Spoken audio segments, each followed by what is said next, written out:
अरे मेरा गुड्डा गुड़िया ला दो, मेरा मेमन ला दो। मुझे मिलने भी नहीं दिया जाता, मेरी चाची मम्मी को कोई भी मिल भी नहीं सकते हम।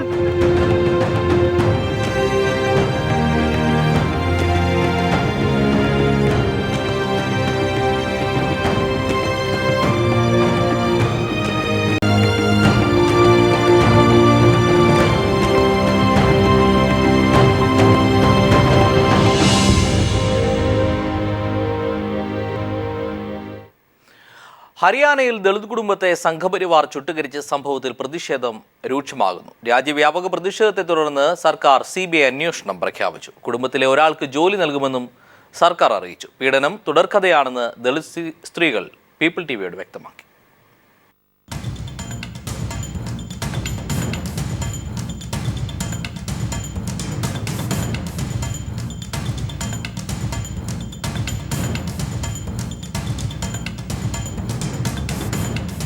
ഹരിയാനയിൽ സംഘപരിവാർ പിന്തുണയോടെ മേൽജാതി വിഭാഗക്കാർ ദളിത് കുടുംബത്തെ ചുട്ടുകരിച്ചതിൽ പ്രതിഷേധം രൂക്ഷമാകുന്നു. കൊല്ലപ്പെട്ട 9 മാസവും 2 വയസ്സുമുള്ള കുട്ടികളുടെ മൃതദേഹവുമായി നാട്ടുകാർ ദില്ലി ആഗ്ര ദേശീയപാതയ്ക്ക് സമീപമുള്ള റോഡ് ഉപരോധിച്ചു. പ്രതിഷേധത്തെ തുടർന്ന് ഹരിയാന സർക്കാർ CBI അന്വേഷണത്തിന് ഉത്തരവിട്ടു. തുടർന്ന് തിങ്കളാഴ്ച കുട്ടികളുടെ സംസ്കാരം നടത്തുമെന്ന് ബന്ധുക്കൾ ഉറപ്പു നൽകി.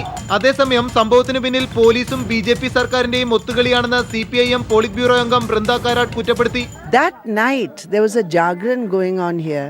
The police left their posts and went to attend the jagran. And at that very time they came and burnt the house. That means there's a connivance between the administration, the police and the criminals. Congress ഉപാധ്യക്ഷൻ രാഹുൽ ഗാന്ധിയും കുടുംബത്തെ സന്ദർശിച്ചു. तो ये मांगे हैं, मगर सच्चाई ये है कि यहाँ पे कमजोर लोगों की, गरीब लोगों की सरकार नहीं है. കുടുംബത്തെ ചുട്ടുകരിച്ച സംഭവം വിവാദമായതിനെ തുടർന്ന് 6 പോലീസുകാരെ സസ്പെൻഡ് ചെയ്തു. നേരത്തെ മേൽജാതി വിഭാഗം RSS പിന്തുണയോടെ ആക്രമണം നടത്തിയിരുന്നതായി ദളിത് സ്ത്രീകൾ പറയുന്നു. वहाँ 6 महीना हमारा डर रहे, 6 महीना अपनी बुआ सास के वहाँ रही हूँ. अब 2-3 महीना आते आई यहाँ हटिया बस. ദളിത് കുടുംബങ്ങൾക്ക് നേരെയുള്ള പീഡനങ്ങൾ തുടർക്കഥയായതോടുകൂടിയാണ് നീതി തേടി ഒടുവിൽ ദില്ലി ആഗ്ര നാഷണൽ ഹൈവേക്ക് സമീപം കുത്തിയിരിപ്പ് സമരത്തിലേക്ക് കുടുംബാംഗങ്ങൾ എത്തേണ്ടി വന്നത്. എന്നാൽ ഇക്കാര്യത്തിൽ BJP നേതൃത്വമടക്കം മൗനം പാലിക്കുന്നതിനെതിരെ കടുത്ത പ്രതിഷേധങ്ങളും ഉയരുന്നുണ്ട്. ക്യാമറാമാൻ രാജീവ് കണ്ണാടിക്കൊപ്പം മനീഷ് ശങ്കരൻ, ദില്ലി.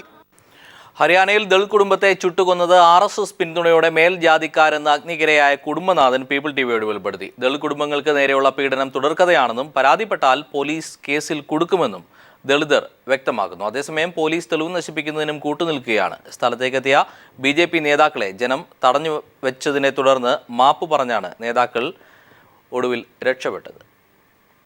ജാതി വിവേചനത്തിന്റെ പേരിൽ കൊടും ക്രൂരതകളുടെ ജീവിതക്കാഴ്ചയാണ് പ്രധാനമന്ത്രി നരേന്ദ്രമോദിയുടെ വിശ്വസ്ത മുഖ്യമന്ത്രി മനോഹർലാൽ ഖട്ടറുടെ ഹരിയാനയിലെ സുൻപട്ട്. जेल में मिलने तक का भी दुश्मन है सर, मुझे मिलने भी नहीं दिया जाता, मेरी चाची मम्मी को कोई भी मिल भी नहीं सकते हम. पुलिस में जाते थे तो कहते हैं पैसा भरो, कहाँ से पैसा लाएं, कहाँ से इंसाफ दिलाएं, आदमी हमारे जेल के अंदर है, हम क्या करें. മേൽജാതിക്കാരുടെ അടിച്ചമർത്തലുകൾക്ക് സ്ഥിരം വിധേയരാവുന്ന ദളിത് കുടുംബങ്ങൾ ഇക്കഴിഞ്ഞ ദിവസം ഇവിടെ അനുഭവിച്ചത് 4 മനുഷ്യജീവനുകളെ പച്ചയ്ക്ക് തീ കൊളുത്തിയ സംഘപരിവാർ അജണ്ട. अरे मेरा गुड्डा गुड़िया ला दो, मेरा मेमन ला दो। ദളിതനായ ജിതേന്ദ്രന്റെ 2 കുഞ്ഞുങ്ങളും വെന്തുമരിച്ചു. ഭാര്യ പൊള്ളലേറ്റ് ഗുരുതരാവസ്ഥയിലാണ്. രാത്രി ഉറങ്ങിക്കിടക്കുമ്പോഴാണ് 2 പിഞ്ചു കുഞ്ഞുങ്ങളടങ്ങിയ ദളിത് കുടുംബത്തിന്റെ മുറിക്ക് സംഘപരിവാർ പിന്തുണയുള്ള മേൽജാതിക്കാർ പെട്രോൾ ഒഴിച്ച് തീയിട്ടത്. 2 കൈപ്പത്തികളും പൂർണ്ണമായി വെന്തുപോയ ജിതേന്ദർ മരിച്ചു ജീവിക്കുന്നു. സംഘപരിവാർ പിന്തുണയുള്ള മേൽജാതിക്കാരാണ് തങ്ങളുടെ മുറിക്ക് തീയിട്ടതെന്ന് അഗ്നിക്കിരയായ ജിതേന്ദർ വെളിപ്പെടുത്തുന്നു. राजपूत जाति के लोग थे वो. ഇതിനിടയിൽ പ്രഹസനം കാണിച്ച സ്ഥലത്തെത്തിയ BJP നേതാക്കളെ ജനം രോഷാകുലരായി തടഞ്ഞു. जानवर से नीचे हमारी जिंदगी जी रहे हैं. एक पशु के लिए तो एक आदमी को जिंदा जला दिया जाता है, लेकिन हमारे समाज में से लोग जिंदा जला दिए गए. സംഭവത്തിൽ കേന്ദ്ര ആഭ്യന്തര മന്ത്രാലയം ഹരിയാന സർക്കാരിനോട് റിപ്പോർട്ട് ആവശ്യപ്പെട്ടിട്ടും യഥാർത്ഥ പ്രതികളെ പിടികൂടാൻ തയ്യാറാകാത്ത പോലീസ് തെളിവ് നശിപ്പിക്കുന്നതിലും ഒത്താശ ചെയ്യുകയാണ്. കുട്ടികളുടെ അടക്കം മാംസം വെന്തുകരിഞ്ഞുടങ്ങിയ വസ്ത്രങ്ങളും തെളിവുകളും പോലീസ് പരിശോധിച്ചിട്ടേയില്ല.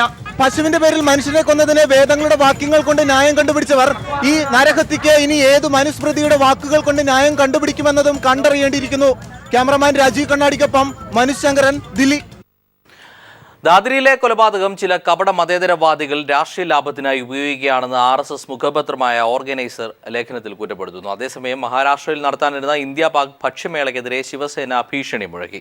പാക് ചലച്ചിത്ര താരങ്ങളെ മുംബൈയിൽ കാലുകുത്താൻ അനുവദിക്കില്ലെന്നും ശിവസേനയുടെ ഭീഷണി. രാജ്യത്തെ അസ്വസ്ഥമാക്കുന്ന തരത്തിൽ സംഘപരിവാർ സംഘടനകളുടെ ഭീഷണി വീണ്ടും. RSS മുഖപത്രമായ ഓർഗനൈസർ ദാദ്രി കൊലയെ ന്യായീകരിച്ച് രംഗത്തെത്തി. ദാദ്രി സംഭവങ്ങൾ രാജ്യത്ത് ആദ്യമായല്ല സംഭവിക്കുന്നത്. ചില കപട മതേതരവാദികൾ ദാദ്രിയിലെ കൊലയെ രാഷ്ട്രീയമായി ദുരുപയോഗം ചെയ്തെന്നും ഓർഗനൈസർ കുറ്റപ്പെടുത്തി. ഗോദ്രയിൽ കർസേവകരെ കൊന്നപ്പോഴും സിഖ് കൂട്ടക്കൊല നടന്നപ്പോഴും പ്രതികരിക്കാത്തവരാണ് ഇപ്പോൾ പ്രതിഷേധവുമായി എത്തുന്നതെന്നും ഓർഗനൈസറിലെ ലേഖനത്തിൽ പറയുന്നു. അതേസമയം മഹാരാഷ്ട്രയിൽ ശിവസേന ഭീഷണി തുടരുന്നു. പൂനെയിൽ നവംബർ 7 നടത്താൻ നിശ്ചയിച്ചിരുന്ന ഇന്ത്യ പാക് ഭക്ഷ്യമേള നടത്താൻ അനുവദിക്കില്ലെന്ന് ശിവസേന. ഭക്ഷ്യമേളയുടെ സംഘാടകനും പങ്കെടുക്കാമെന്നേറ്റിരുന്ന പാക് ഷെഫുമാർക്കുമെതിരെ ശിവസേന രംഗത്തെത്തി. ജീവന് ഭീഷണിയുള്ളതിനാൽ ഇന്ത്യയിലെത്താനാകില്ലെന്ന് പാക് ഷെഫുമാർ അറിയിച്ചു. ഹിന്ദി സിനിമകളിൽ അഭിനയിക്കുന്ന പാക് ചലച്ചിത്ര താരങ്ങളെ മുംബൈയിൽ കാലുകുത്താൻ അനുവദിക്കില്ലെന്ന് ശിവസേനയുടെ ചലച്ചിത്ര വിഭാഗമായ ഛത്രപത് സേന ജനറൽ സെക്രട്ടറി അക്ഷയ് ബർദാപൂർ പ്രഖ്യാപിച്ചു. ഷാരൂഖ് ഖാന്റെ പുതിയ ചിത്രമായ റായിസിലൂടെ അരങ്ങേറ്റം കുറിക്കാനിരുന്ന പാക് സ്വദേശിയായ ചലച്ചിത്ര നടി മഹീര ഖാൻ, ഖൂബ്സുരത്ത് എന്ന ഹിന്ദി ചിത്രത്തിലൂടെ ശ്രദ്ധേയനായ ഭവത് ഖാൻ എന്നിവർക്കെതിരെയാണ് ഭീഷണി. News bureau, Delhi. ദമാൻ ദ്വീപിൽ നിന്നുള്ള BJP നേതാവ് ഒരു സ്ത്രീയെ പരസ്യമായി ചവിട്ടുന്ന ദൃശ്യങ്ങൾ പുറത്ത്. നവീൻ പട്ടേൽ എന്ന BJP നേതാവാണ് കോർപ്പറേറ്റ് വനിതയായ സിബിൽ കട്ടേലെ പരസ്യമായി മർദ്ദിച്ചത്. മറ്റ് BJP നേതാക്കന്മാരുടെ സാന്നിധ്യത്തിലായിരുന്നു മർദ്ദനം. സംഭവം വിവാദമായതോടെ നവീനെതിരെ പോലീസ് കേസെടുത്തിട്ടുണ്ട്. പാകിസ്ഥാനി എന്നാരോപിച്ച് ചാവക്കാട് സ്വദേശി ആസിഫിനെ പോലീസ് ക്രൂരമായി മർദ്ദിച്ച സംഭവത്തിൽ കേസെടുക്കാതെ ഒഴിവാക്കാനുള്ള പോലീസ് നിലപാടിനെതിരെ പ്രതിഷേധം ശക്തമാകുന്നു. ശക്തമായ പ്രക്ഷോഭത്തിനൊടുവിൽ ബന്ധുക്കൾ കോടതിയെ സമീപിക്കാനൊരുങ്ങുകയാണ്. 1 ലക്ഷം രൂപ വരെ വാഗ്ദാനം നൽകിയാണ് കേസ് ഒതുക്കി തീർക്കാൻ പോലീസ് ശ്രമിച്ചതെന്ന് ബന്ധുക്കൾ പറയുന്നു. മനുഷ്യ മനസാക്ഷിയെ ഞെട്ടിക്കുന്ന വിധത്തിൽ തലകീഴായി കെട്ടിയിട്ട് ക്രൂരമായി തല്ലിച്ചതച്ച മലയാളി യുവാവ് ബാന്ദ്രയിലെ ബാബ ഹോസ്പിറ്റലിൽ ചികിത്സയിലാണ്. പോലീസിന്റെ ഇടപെടലിൽ ആശുപത്രി അധികാരികൾ പ്രവേശനം നിഷേധിച്ചിരുന്നു. ഭക്ഷണം പോലും കഴിക്കാൻ വയ്യാത്ത രീതിയിൽ ആശുപത്രിയിൽ തുടരുന്ന ആസിഫിനെ ഡിസ്ചാർജ് ചെയ്ത് കൊണ്ടുപോകാനുള്ള സമ്മർദ്ദവും നടന്നെങ്കിലും സാമൂഹ്യ പ്രവർത്തകരുടെ ഇടപെടൽ തുണയായി. उनको जैसा इलाज मांगता है तुम अपनी मर्जी से बोलो. मुझे लगता है लोग कोई भी पूरा प्रशासन कुछ करता है तुम बोलो अपने लोग हैं इमीडिएटली स्टेप लेंगे. തങ്ങളെ മർദ്ദിച്ചെന്ന് ആരോപിച്ച് ആസിഫിനെതിരെ FIR രജിസ്റ്റർ ചെയ്ത പോലീസ് ഇതിന്റെ ഭാഗമായി ആശുപത്രിയിലെത്തി മൊഴിയെടുക്കുകയുണ്ടായെന്ന് യുവാവിന്റെ ബന്ധു പറയുന്നു. നീതി നിഷേധിക്കുന്നതിനോടൊപ്പം വാദിയെ പ്രതിയാക്കി തടിതെപ്പാൻ ശ്രമിക്കുകയാണ് പോലീസെന്നും ആസിഫിന്റെ ബന്ധു പറഞ്ഞു. ജനങ്ങളുടെ ജീവനും സ്വത്തിനും സംരക്ഷണം നൽകേണ്ട നീതിപാലകരുടെ ഭാഗത്തു നിന്നുണ്ടായ അനീതിക്കെതിരെ ശക്തമായ പ്രതിഷേധമാണ് ഉടലെടുത്തിരിക്കുന്നത്. Premlal, news bureau, Mumbai. നാടകവണ്ടിയിൽ കറങ്ങി നടന്ന 500-ലേറെ പവൻ സ്വർണവും ലക്ഷക്കണക്കിന് രൂപയും കവർന്ന കള്ളൻ പിടിയിലായ വാർത്തയാണ് ഇനി. തിരുവനന്തപുരം മംഗലപുരം സ്വദേശി വേദവ്യാസ രമേശിനെയാണ് തിരുവനന്തപുരം റൂറൽ പോലീസ് പിടികൂടിയത്. കോടികളുടെ ബാങ്ക് നിക്ഷേപം ഉള്ള ഇയാളുടെ മോഷണ ശൈലിയും ജീവിത രീതിയും ആരെയും അമ്പരിപ്പിക്കുന്നതാണ്. തിരുവനന്തപുരം ബ്യൂറോയുടെ റിപ്പോർട്ടിലേക്ക്. മോഷണത്തിന് പോകുമ്പോൾ ചില നടപ്പുരീതികളുണ്ട് പെരുങ്കള്ളൻ വേദവ്യാസ രമേശൻ. 10 പവന്റെ മാല കഴുത്തിൽ ധരിക്കും. ചെറിയ വാഹനത്തിൽ പോയാൽ ആളുകൾ സംശയിക്കുമെന്നതിനാൽ മോഷണത്തിനിറങ്ങുന്നത് നാടകവണ്ടിയുമായി. ഒരു ദിവസം തന്നെ സമീപ പ്രദേശത്തെ 1-ലധികം വീടുകളിൽ മോഷണം നടത്തുന്നതാണ് രമേശന്റെ രീതി. ആദ്യ മോഷണം നടക്കുന്ന വീട്ടിൽ പോലീസ് എത്തുമ്പോൾ സമീപ പ്രദേശത്തെ നിരവധി വീടുകളിൽ ഒരുമിച്ച് മോഷണം നടത്തും. ആദ്യ മോഷണം നടത്തുന്ന വീട്ടിൽ പോലീസും നാട്ടുകാരും എത്തുമ്പോൾ സമീപ പ്രദേശത്തെ നിരവധി വീടുകളിൽ തുടർച്ചയായി മോഷണം നടത്തും. ആദ്യ വീട്ടിൽ നിന്നും എടുക്കുന്ന കോട്ടൺ തുണി അവസാന വീട്ടിൽ വെള്ളത്തിൽ നനച്ചുപേക്ഷിക്കും. ഇങ്ങനെയൊക്കെയാണെങ്കിലും സമ്പാദ്യശീലമുള്ളവനാണ് വേദവ്യാസ രമേശൻ. മോഷ്ടിക്കുന്ന തുക ചിറയൻകീഴ് KSFയിൽ ചിട്ടിയടയ്ക്കും. പ്രതിമാസം 4.5 ലക്ഷം രൂപ അടവുള്ള 17 ചിട്ടികളാണ് രമേശനുള്ളത്. രമേശിന്റെ ബാങ്ക് ബാലൻസ് ചെക്ക് ചെയ്ത പോലീസിന്റെ കണ്ണു തള്ളി. 3.5 കോടിയിലേറെ രൂപ വരും ഈ പെരുങ്കള്ളന്റെ ബാങ്ക് ബാലൻസ് മാത്രം. 1.5 വർഷം കൊണ്ട് 100-ലധികം വീടുകളിൽ നിന്ന് 500-ലേറെ പവൻ സ്വർണവും 8 ലക്ഷം രൂപയുമാണ് രമേശൻ കവർന്നത്. കുപ്രസിദ്ധ കുറ്റവാളിയെ പിടികൂടാനായത് തിരുവനന്തപുരം റൂറൽ പോലീസിന് അഭിമാനകരമായ നേട്ടമാണെന്ന് SP ഷഫീൻ അഹമ്മദ് പറഞ്ഞു. മാസം 4 തൊട്ട് 5 ലക്ഷം രൂപ വരെ ചിട്ടി കിടക്കുന്നു. പിന്നെ സ്ഥലം പ്രോപ്പർട്ടി വാങ്ങിച്ചിടുക, പിന്നെ കുറച്ച് പൈസ ബാങ്കിലിടുക, പിന്നെ കുറച്ച് സ്വർണം എമർജൻസിക്ക് എടുക്കാൻ വേണ്ടി കുഴിച്ചിടുക. ഇത്തരത്തിലൊക്കെ ഒരു ഇൻവെസ്റ്റ്മെന്റ് പ്ലാനുള്ളൊരു കള്ളനാണ്. റൂറൽ SP-യുടെ ഷാഡോ സംഘവും കാട്ടാക്കട CA മനോജും ഉൾപ്പെട്ട സംഘമാണ് തിരുവനന്തപുരം മംഗലപുരം സ്വദേശി രമേശിനെയും സഹായി സെന്തിലിനെയും പിടികൂടിയത്.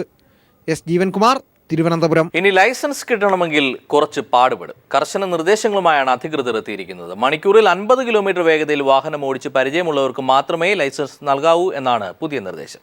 പെൺകുട്ടികൾക്ക് 21 വയസ്സും ആൺകുട്ടികൾക്ക് 20 വയസ്സുമായാൽ മാത്രമേ ലൈസൻസ് നൽകൂ. സംസ്ഥാനത്ത് വാഹനാപകടങ്ങൾ വർദ്ധിക്കുന്ന പശ്ചാത്തലത്തിലാണ് justice TK. Chandrasekharan Das commission report തയ്യാറാക്കിയത്. ഡ്രൈവിംഗ് ലൈസൻസ് ലഭിക്കാനുള്ള കുറഞ്ഞ പ്രായപരിധി ഉയർത്തണമെന്നതാണ് കമ്മീഷന്റെ പ്രധാന ശുപാർശ.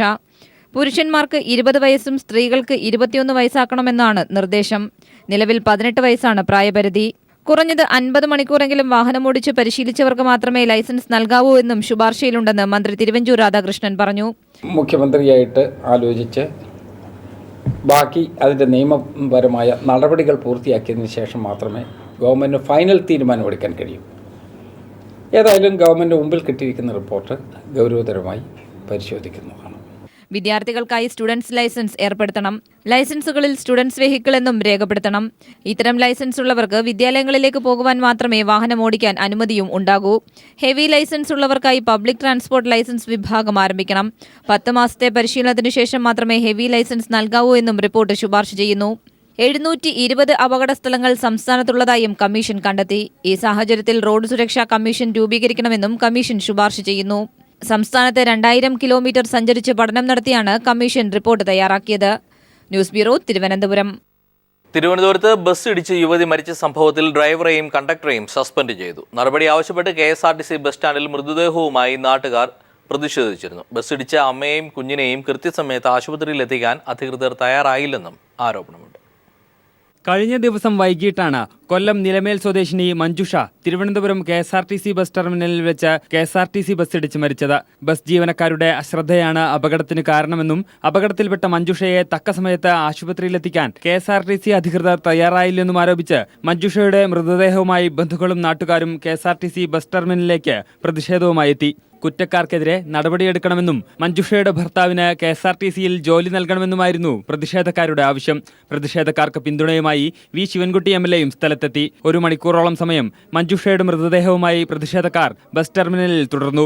പിന്നീട് വി ശിവൻകുട്ടി MLA ഗതാഗത മന്ത്രി തിരുവഞ്ചൂർ രാധാകൃഷ്ണനുമായി ഫോണിൽ ചർച്ച നടത്തിയതോടെയാണ് പ്രതിഷേധത്തിന് അവസാനമായത്. സംഭവത്തിൽ KSRTC MDയോട് റിപ്പോർട്ട് ആവശ്യപ്പെട്ടതായും റിപ്പോർട്ടിന്റെ അടിസ്ഥാനത്തിൽ നടപടിയെടുക്കുമെന്ന് മന്ത്രി ഉറപ്പു നൽകിയതായും വി ശിവൻകുട്ടി MLA പറഞ്ഞു. മരിച്ചുപോയ കുട്ടിയുടെ ഭർത്താവ് രാജീവിന് ഒരു ജോലി KSRTC കൊടുക്കുന്നതിന് വേണ്ടി തയ്യാറാവണം. 2 മുഖ്യമന്ത്രിയുടെ ദുരിതാശ്വാസ നിധിയിൽ നിന്ന് 15 ലക്ഷം രൂപ കൊടുക്കാൻ വേണ്ടി ഗവൺമെൻറ് തയ്യാറാവണം. ഇതെല്ലാം ഒരു റിപ്പോർട്ട് വാങ്ങിയ ശേഷം അനുഭാവപൂർവ്വം പരിഗണിക്കാമെന്ന് ബഹുമാനപ്പെട്ട മന്ത്രി തിരുവഞ്ചൂർ രാധാകൃഷ്ണൻ എന്നോട് പറഞ്ഞു. അതേസമയം അപകടം വരുത്തിയ ബസ്സിലെ ഡ്രൈവറെയും കണ്ടക്ടറെയും KSRTC വിജിലൻസ് വിഭാഗം സസ്പെൻഡ് ചെയ്തു. News bureau, Thiruvananthapuram. അട്ടപ്പാടിയിൽ ആദിവാസി യുവാവിനെ തോക്ക് ചൂണ്ടി ഭീഷണിപ്പെടുത്തിയ കേസിൽ മാവോയിസ്റ്റ് നേതാവ് രൂപേഷിനെ 5 ദിവസത്തേക്ക് അഗളി പോലീസിന്റെ കസ്റ്റഡിയിൽ വിട്ടു. പാലക്കാട് ജില്ലാ സെഷൻസ് കോടതിയുടേതാണ് ഉത്തരവ്. തന്നെ വ്യാജ ഏറ്റുമുട്ടലിൽ വധിക്കാൻ ശ്രമം നടക്കുന്നുണ്ടെന്ന് രൂപേഷ് കോടതി മുമ്പാകെ പറഞ്ഞു. കഴിഞ്ഞ വർഷം ജനുവരിയിൽ രൂപേഷും 11 അംഗ മാവോയിസ്റ്റ് സംഘവും അട്ടപ്പാടി ചെമ്മണ്ണൂർ സ്വദേശിയായ ദുരൈരാജിനെ തോക്ക് ചൂണ്ടി ഭീഷണിപ്പെടുത്തിയെന്നാണ് കേസ്. ഊരുകളിലേക്കുള്ള വഴിയും മല്ലീശ്വരൻ ക്ഷേത്രത്തിലെ ഉത്സവങ്ങളെക്കുറിച്ചും ഇയാളെ ഭീഷണിപ്പെടുത്തി പറയിച്ചെന്ന് പോലീസ് കോടതിയെ അറിയിച്ചു. അന്ന് കാട്ടിൽ ആയുധമുപേക്ഷിച്ച് രൂപേഷ് കടന്നുകളഞ്ഞതായാണ് പോലീസ് സംശയിക്കുന്നത്. അതുൾപ്പെടെയുള്ള തുടർ നടപടികൾക്കായി 10 ദിവസം കസ്റ്റഡിയിൽ വേണമെന്നാണ് അഗളി DYSP കോടതിയോട് ആവശ്യപ്പെട്ടത്. കസ്റ്റഡി അപേക്ഷ പരിഗണിച്ച പാലക്കാട് ജില്ലാ കോടതി തിങ്കളാഴ്ച ഉച്ചയ്ക്ക് 12 മണിവരെ രൂപേഷിനെ കസ്റ്റഡിയിൽ വിട്ടു. അട്ടപ്പാടിയിലെ ലഘുലേഖ വിതരണം, മുക്കാലി ഫോറസ്റ്റ് ഓഫീസിന് തീയിട്ട സംഭവം തുടങ്ങി 19 കേസുകളിൽ കൂടി രൂപേഷിന്റെ പങ്ക് ചോദിച്ചറിയേണ്ടതുണ്ട്. വിവിധയിടങ്ങളിൽ കൊണ്ടുപോയി വിശദമായ തെളിവെടുപ്പിന് നിലവിലെ സാഹചര്യത്തിൽ പോലീസ് തയ്യാറല്ല. സാക്ഷികളെ വിളിച്ചു വരുത്തി തിരിച്ചറിയൽ പരേഡിന് സമാനമായ രീതിയാണ് പോലീസ് ഉദ്ദേശിക്കുന്നത്. ആദ്യ ദിവസം വിശദമായ ചോദ്യം ചെയ്യുന്ന ശേഷമാവും തെളിവെടുപ്പ് നടക്കുക. അതേസമയം കസ്റ്റഡിയിൽ വിടരുതെന്നും അപായപ്പെടുത്താൻ പോലീസ് നീക്കം നടത്തുന്നുണ്ടെന്നും രൂപേഷ് കോടതിയിൽ ആവർത്തിച്ചു. രൂപേഷിന്റെ മക്കളായ ആമിയും സവേരയും കോടതിയിലെത്തിയിരുന്നു. കോടതി അനുമതിയോടെ ഇരുവരും രൂപേഷിനോട് സംസാരിച്ചു. News bureau, Palakkad. People exclusive. Vellappally നടേശന്റെ മൈക്രോ ഫിനാൻസ് തട്ടിപ്പിന് കൂടുതൽ തെളിവുകൾ. നിയമലംഘനങ്ങൾക്കൊപ്പം വൻതുക പലിശ ഈടാക്കുന്നതായും രേഖകൾ പീപ്പിളിന് ലഭ്യമായി. SNDP യോഗത്തിന്റെ പേരിൽ നടേശൻ നടത്തുന്ന തട്ടിപ്പുകൾ അന്വേഷിക്കണമെന്ന ആവശ്യം ശ്രീനാരായണ ധർമ്മവേദിയും ശക്തമാക്കി. ഇടുക്കി ബ്യൂറോയുടെ റിപ്പോർട്ടുമായി ഇന്നത്തെ ക്രൈംബ്രാഞ്ച് പൂർണ്ണമാകുന്നു. നമസ്കാരം. SNDP യോഗത്തിന്റെ സ്വത്ത് പണയപ്പെടുത്തി ബാങ്കിൽ നിന്നും കുറഞ്ഞ പലിശയ്ക്ക് കടമെടുക്കുകയും വൻതുക പലിശ ഈടാക്കി വിതരണം ചെയ്യുകയും ചെയ്തതിന്റെ കൂടുതൽ തെളിവുകളാണ് പുറത്തുവരുന്നത്. ബാങ്കിൽ നിന്ന് ലഭിക്കുന്ന പലിശ നിരക്കിലാണ് പണം മറ്റുള്ളവർക്ക് നൽകുന്നത് എന്ന വെള്ളാപ്പള്ളി നടേശന്റെ വാദം പൊള്ളയാണെന്ന് ഈ രേഖകൾ തെളിയിക്കുന്നു. 2004 മലനാട് SNDP യൂണിയൻ ബാങ്കിൽ നിന്ന് 50 ലക്ഷം രൂപ കടമെടുത്തതിന്റെ രേഖകളാണിത്. 8% പലിശയ്ക്ക് ബാങ്ക് നൽകിയ പണം 10% സ്വയം സഹായ സംഘങ്ങൾക്ക് നൽകുകയും സംഘം പണം വ്യക്തികൾക്ക് നൽകുന്നതിലൂടെ വൻതുക ഈടാക്കുകയും ചെയ്യുന്നു. കൂടാതെ ബാങ്കുമായുണ്ടാക്കിയ കരാറിലൂടെ അംഗങ്ങളിൽ നിന്ന് വൻതുക ഈടാക്കുന്നതായും ആക്ഷേപമുണ്ട്. ശ്രീനാരായണ ധർമ്മവേദി സംസ്ഥാന വൈസ് ചെയർമാൻ KK പുഷ്പാങ്കദൻ ബാങ്കുമായിട്ട് വെച്ചൊരു കണ്ടീഷൻ വളരെ വ്യക്തമായി പറയുന്നുണ്ട്. ബാങ്ക് പറയുന്നുണ്ട് ഡെയിലി ബാലൻസ് എത്ര രൂപയുണ്ടോ ബാങ്ക് ബാലൻസ് അത് കണക്കാക്കി ഈ അംഗങ്ങളുടെ നിന്ന് പലിശ ഈടാക്കുമെന്ന് പറയുന്നുണ്ട്. അങ്ങനെ 5 വർഷത്തേക്ക് കൊടുത്ത പണം ഏതാണ്ട് 24% പലിശയോളം ഈ ബാങ്കിന് അടച്ചിട്ടുണ്ട്. കാരണം ഇത് 1 വർഷത്തേക്കാണ് കുടുംബ യൂണിറ്റുകൾക്ക് ഈ പണം യൂണിയനുകൾ കൊടുക്കുന്നത്. പക്ഷേ ലോൺ കിട്ടിയിരിക്കുന്ന 5 വർഷത്തേക്കാണ്. അത് മറച്ചു വെച്ചിട്ട് ശരിക്കും പറഞ്ഞാൽ അംഗങ്ങളുടെ ഫലത്തിൽ 24% പണം ഈടാക്കുന്നു. ഇത് മണി ലെൻഡിങ് ആക്ടിൻ്റെ സീരിയസ് ആയ വയലേഷമാണ്. SNDP യോഗവും SN ട്രസ്റ്റും ചേർന്ന് മൈക്രോ ക്രെഡിറ്റ് ഫിനാൻസ് എന്ന ധനകാര്യ സ്ഥാപനം തുടങ്ങാനുള്ള 2003 തീരുമാനം വെള്ളാപ്പള്ളി നടേശൻ അട്ടിമറിച്ചത് സാമ്പത്തിക ക്രമക്കേടുകൾ മറച്ചുവെക്കാനായിരുന്നുവെന്നും അദ്ദേഹം അഭിപ്രായപ്പെട്ടു. സംഭവത്തിൽ ഉന്നതതല അന്വേഷണം ആവശ്യപ്പെട്ട് നിയമ നടപടിക്കൊരുങ്ങുകയാണ് ശ്രീനാരായണ ധർമ്മവേദി. ഇടുക്കിയിൽ നിന്ന് ദിലീപ് ഗോപിക്കൊപ്പം സമീർ വഴങ്ങോട്.